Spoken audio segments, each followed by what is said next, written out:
The thing, my side is I'm very pro-European, but I'm against the euro. So if I still lived in the United Kingdom, I would have an interesting choice. So if you look at Larry Elliott in The Guardian, Larry has said that he thinks he should vote for exit because this might be the existential crisis that blows up the euro. Now, why would you want to blow up the euro? Because that will be terrible, et cetera, et cetera. Because the long-run effect of the euro is going to be to drive Western European wages down to Eastern European levels in global competition for export share with the Chinese. That's one interpretation as to where this all goes. And that's going to be fine for the Eastern Europeans coming up. It's going to be great for very efficient exporters in the north. It's going to be an absolute disaster for France and parts of Italy, if not all of Italy, and certainly for Greece. Now, if you have a system in which one side's running a surplus and the other side isn't allowed to run a deficit because of the rules, the only thing the other side can do is permanently contract their economies to allow someone else to make money selling BMWs. I don't see that ending well. So perhaps it's better to nip it in the bud when you've got the chance.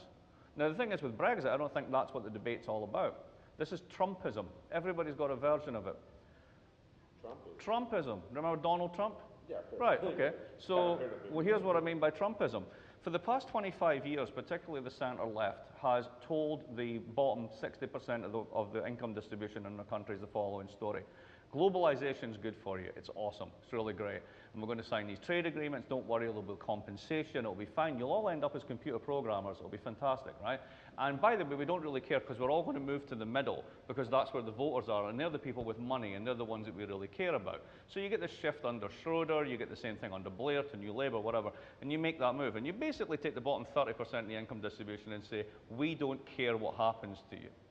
You're now something to be policed. You're now something to have your behaviors change. We're going to nudge you into better patterns, as the Americans like to say.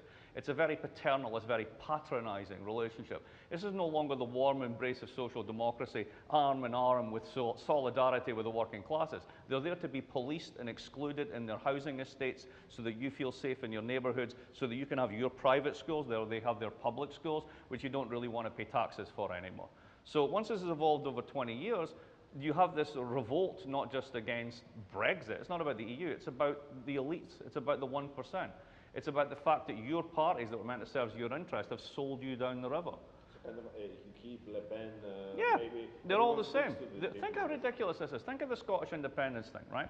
So these guys vote to stay in because the entire British establishment links arm in arm and says, don't do it.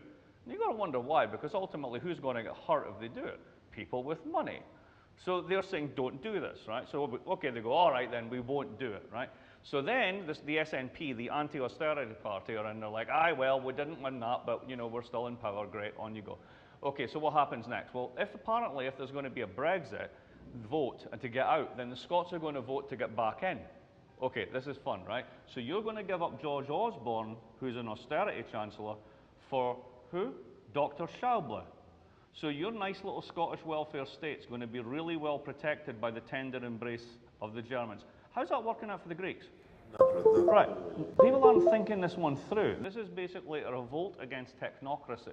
It is a revolt against governance by unrepresented, unelected, undemocratic elites. And having had a government where every single district in your country says no chance, 61% say no chance, and then the result is we're going to do it anyway. You're basically proving to people that democracy is irrelevant. So this is global Trumpism.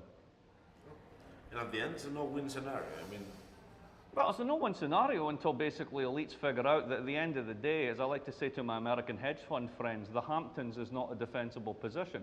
The Hamptons are a very rich area on Long Island that lie on low-lying beaches. Very hard to defend a low-lying beach. Eventually, people will come for you.